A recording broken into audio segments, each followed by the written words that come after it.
नाज़रीन, इस वक्त मेरे साथ एक वकील की बीवी मौजूद है। ये वकील अपनी बीवी को पखाने वाली जगह पे फायर मार के जख्मी कर देता है। आपने पहले भी मुझे पखाने वाली जगह पे फायर मारा, लेकिन मैंने फिर भी आपको माफ़ किया कि आप मेरे शोहर हैं। मैंने आपको माफ़ कर दिया, लेकिन आपने मुझ पे तरस नहीं किया। आपको ज़रा मुझ पे तरस नहीं आया कि ये कहाँ जाएगी, मैं इसको दर बदर कर रहा हूँ। फिर आपने माफ़िया मांगी। फिर ये खातून इंसाफ लेने के लिए सोशल मीडिया का सहारा लेती है कि ये शख्स मेरे साथ ये जुल्म करता है, इसने मेरे पखाने वाली जगह पे फायर मार के मुझे जख्मी किया। हॉस्पिटल के अंदर इसका इंटरव्यू लिया जाता है, सोशल मीडिया की जीनत बन जाती है ये खातून।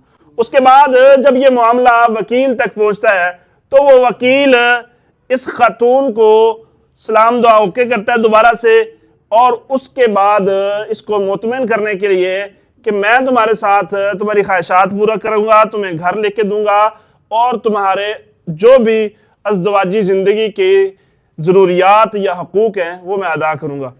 इसको कायल करने के बाद दोबारा सोशल मीडिया पे लेके आता है और सोशल मीडिया पे इस खातून को कहता है कि तुम इंटरव्यू दो कि मैं किसी के हाथों इस्तेमाल हुई हूँ और उस वकील का करैक्टर ख़राब करने के लिए मैंने वो इंटरव्यू दिया था। अब दोबारा से ये खातून आज सोशल मीडिया पे मौजूद है और क्या मामला है, बार बार सोशल मीडिया पे आना, पहले अपनी तकलीफ बयान करना, फिर उसको खुद ही अपने खिलाफ इंटरव्यूज पेश करना, और उसके बाद आज तीसरी दफा दोबारा सोशल मीडिया पे आके अपना दुख और तकलीफ बयान करना। आइए जानते हैं ये सारा मामला है क्या। अस्सलाम वालेकुम। वालेकुम अस्सलाम। मेरी बहन, आपका नाम क्या है? आमना। आमना। आमना कहाँ की रहशी है? गुजरांवाला की। गुजरांवाला की। जी।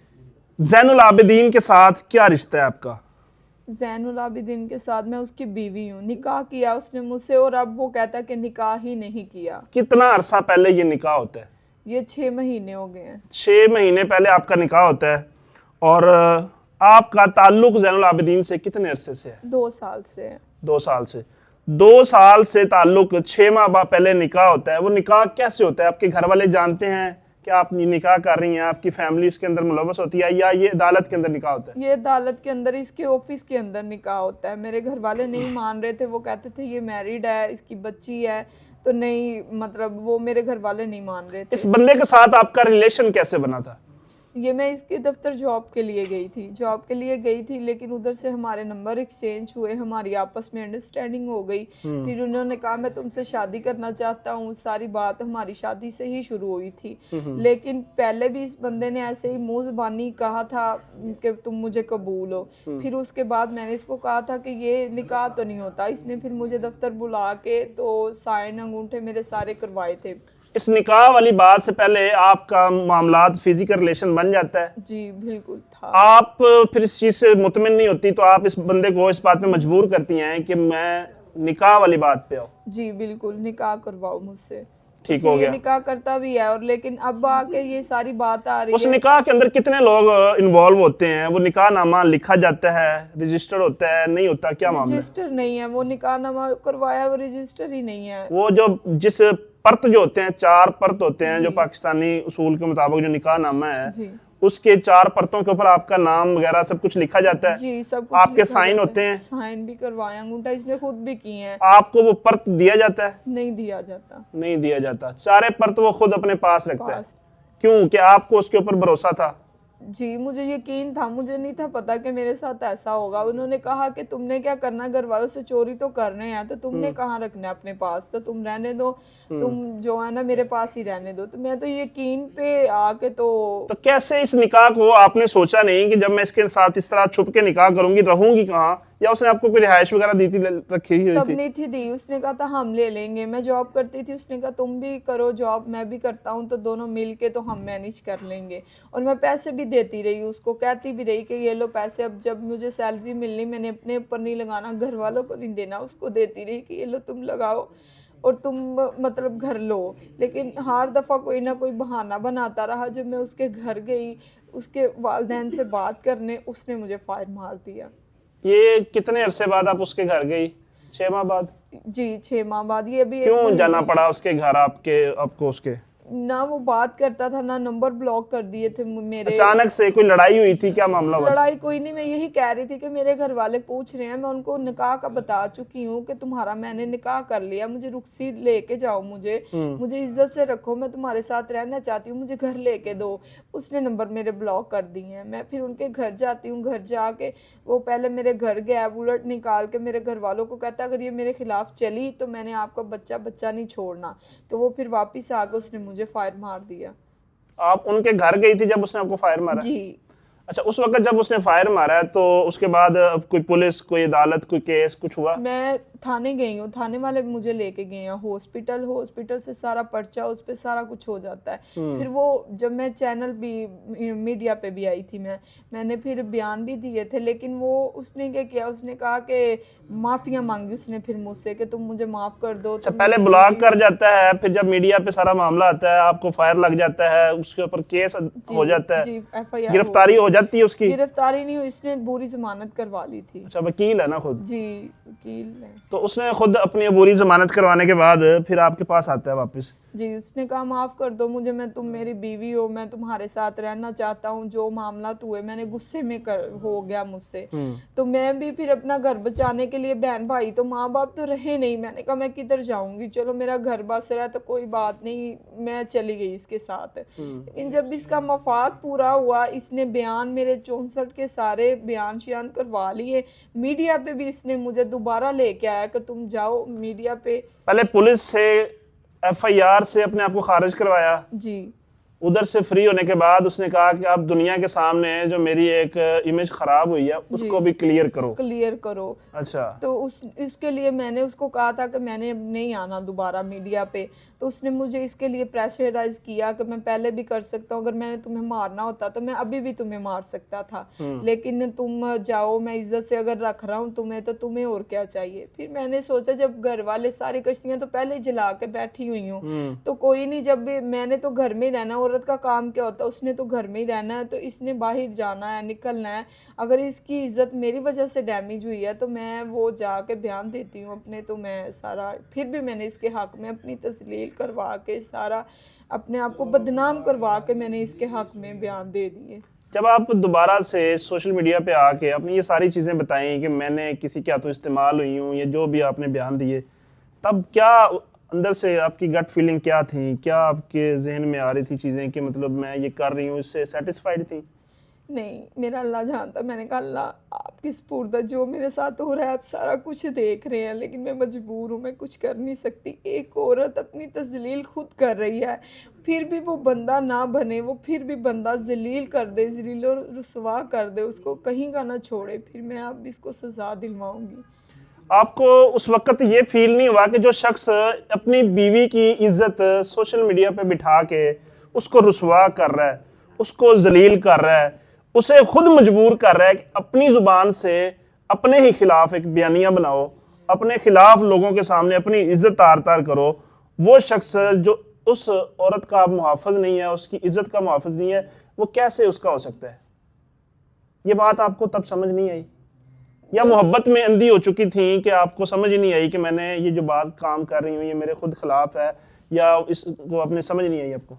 जी, मुझे नहीं समझ आई। मैं तो ये थी मेरा घर बस रहा है, मुझे रख रहा है इज्जत से, उसने रखा भी था और बहुत अच्छे तरीके से 1 महीना उसने मुझे रखा है, बातों में लाया है, सारे मामलात करवा कर जब उसका मतलब पूरा हुआ उसने मुझे फिर दर बदर क्या कर मतलब दिया। पूरा हुआ? पहले तो वो केस से तो वो फारग हो चुका था ऑलरेडी, मीडिया पे बयान देने के बाद 1 महीना उसने आपको क्यों रखा? नहीं, जब से ये मामला मेरा हुआ था तब से लेके तो काम खत्म होने तक महीना रखा, उसके बाद जब उसका काम सारा जो मामले आपने इंटरव्यू अपने खिलाफ दोबारा सोशल मीडिया पे आपके आके दिया, उसके बाद कितना अरसा आपका ताल्लुक रहा? सिर्फ उसके बाद 10 दिन वो मेरा उसका राब्ता रहा है, उसके बाद वो चला गया, वो आया नहीं। अभी 20 दिन हो गए इस बात को। घर लेके दिया था उसने आपको? जी, फ्लैट पे रखा हुआ था, फ्लैट लेके दिया था। उसका वालिद भी आता, उन्होंने, उसके वालिद ने भी मुझसे इतने वादे किए कि तुम हमारी बेटी हो, हम तुम्हें इज्जत से रखेंगे, तुम हमारी इज्जत हो, लेकिन आज उन्होंने मुझे दर बदर कहते हैं, उसका वालिद कहता है जाओ तुमसे जो होता तो तुम कर लो, हमने नहीं तुमसे रखना। अब उन्होंने देखा है कि एक दफा अदालतों से, पुलिस से, जी हर जगह पे ये खुद गंदी हो चुकी है, खुद आपने एक बयानिया बना लिया अपने खिलाफ, आपने अपने पाँव पे खुद ही कुल्हाड़ी मार ली ना। मैं इस पे जना, जब मैं ये कहता मेरी बीवी नहीं है, इसने निकाह ही नहीं रजिस्टर करवाया, इसने सिर्फ मुझे झांसा देने के लिए वो साइन अंगूठा करवाया कि ये मैं तुम मेरी बीवी हो, लिहाजा इसने कभी बीवी मुझे समझा ही नहीं, इसने कभी बीवी माना ही नहीं। वो कुरान देते हैं कि तुम मेरी बीवी नहीं हो, तो मैं फिर इस पे जना का पर्चा करवाऊंगी कि ये फिर मेरी इज्जत नोचता रहा, मेरे जिस्म से खेलता रहा और एंड पे आकर इसने मुझे दरबदर कर दिया। निकाह से मुकर जाता है जी, वो कहते नहीं किया, उसका बाप कहता हम कुरान देते हैं। कुरान उठाने तक आ गए। जी, वो कहते हैं हम कुरान देते हैं, निकाह किया ही नहीं। अगर उसको इस बात का कोई खौफ नहीं है कि फिर इसके ऊपर जिना का या इस तरह का कोई जो पर्चा होगा और उसके खिलाफ ज़्यादा ये चीज़ें जाएंगी? वो कहता जो तुमने करना कर लो, मुझे किसी का, वो एक फिरौन बना हुआ है इस टाइम, पैसे का घमंड है उसको, उसकी दौलत का घमंड है और उसको अपनी वकालत का घमंड है। नहीं तो आप, एक और चीज़ मेरे जहन में आ रही है कि आप जब उसको पैसे कमा के खुद देती रही हैं, आपको तब नहीं ख्याल आया कि एक शख्स वकील है, अच्छा कमाता है, मैं उसको पैसे दे रही हूँ सब कुछ, वो आपके सामने रोना रो रहा है कि हम मेरे पास इतने वसाइल नहीं है, ये चीज़ें नहीं है, तो आप भी कमाओ मैं भी कमाती हूँ। वो नशा करता था, आइस वगैरह शराब हर चीज़ का वो नशा करता है, तो इस वजह से मैं देती थी कि कोई बात नहीं, आज नहीं तो कल ये ठीक हो ही जाएगा, मैं इसको ठीक कर लूँगी।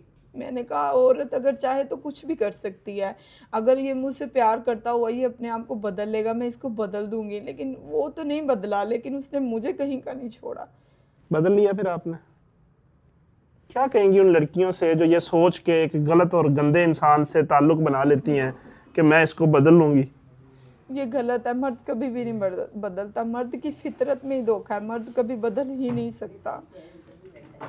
जो शख्स आपकी इज़्ज़त का मुहाफ़िज़ नहीं, जिसने आपको सोशल मीडिया पे गंदा कर लिया, सब कुछ करने के बावजूद आपका कुछ ना हुआ, आज फिर सोशल मीडिया पे बैठी हैं, क्या फीलिंग है, क्या मतलब दिल में क्या चीज़ है, क्या दुख है?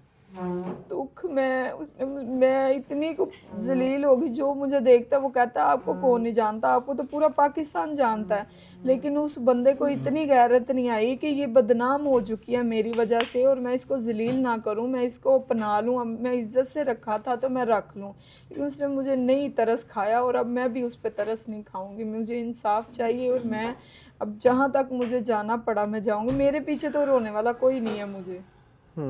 घर वाले, बहन भाई, वालदैन? कोई भी नहीं है, सब ने छोड़ दिया वो इसकी वजह से बस, क्योंकि ये उनको भी पता, ये उधर जाके पिस्तौल वगैरह उनको दिखा कर डराया धमकाया इसने उनको, तो इसलिए मेरे घर वाले भी कहते हैं कि भाई हमारा एक बेटा है तो हम नहीं चाहते, जो तुम्हारा मामला जो तुमने किया वो तुम भुगतो। दोबारा पुलिस के पास गई हैं?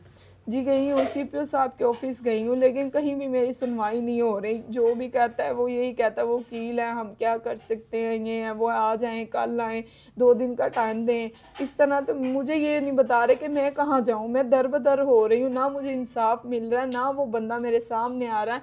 वो ना बंदा तलाक देने की दूर की बात है, वो मान ही नहीं रहा कि ये मेरी बीवी है, तो कोई इस बात पर एक्शन नहीं उठा रहा कि अगर बीवी नहीं तो फिर मुझे ज़िना करता रहा है, मुझे अपने साथ इसने इतनी देर रखा है, तो फिर किस वजह से रखा है अगर मैं इसकी बीवी नहीं तो। ये जो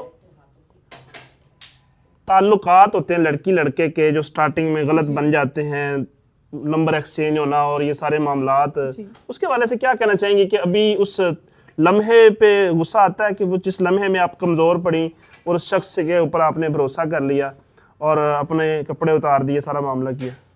गुस्सा अपने आप से नफरत होने लगती है जब ये चीज़ें सारी सोचती हूँ। मैं नफरत करती हूँ अपने आप से कि मैं कैसे किसी गैर मर्द की बातों में आ गई, कैसे मैंने अपना सारा कुछ अपने हाथों से तबाह कर दिया। लेकिन क्या अपने माँ बाप की इज्जत भी गई, ना घर रहा ना कुछ, और पछतावे के अलावा अब मैं कुछ नहीं कर सकती।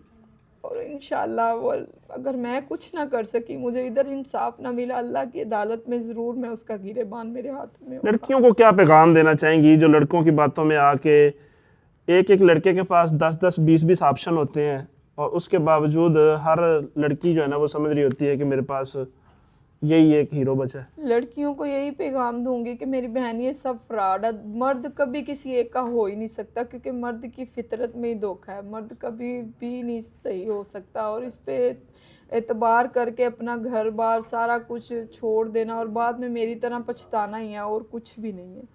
वालदैन की इज़्ज़त का ख्याल रखना चाहिए या अपने ज़ाती जज्बात को प्रेफर करना चाहिए? वालदैन की इज्जत का मैंने नहीं ख्याल किया और आज मैं इस हाल में हूँ।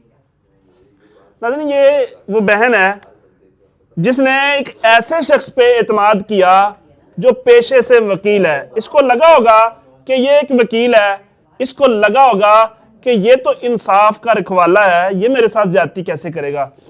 लेकिन सांप सांप ही होता है, चाहे वो जिस रूप में भी हो, चाहे वो काला कोट पहन ले, वो जिस रूप में भी हो, उसने डसना ही है। बिच्छू का काम डसना होता है, चाहे उसके ऊपर जितना मर्जी रहम कर लिया जाए।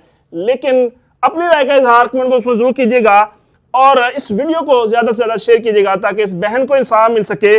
और इस तरह की और कितनी ही बहनें हैं जो इस तरह के लोगों की बातों में आके अपनी इज्जत उतार बैठती हैं, अपने कपड़े उतार बैठती हैं।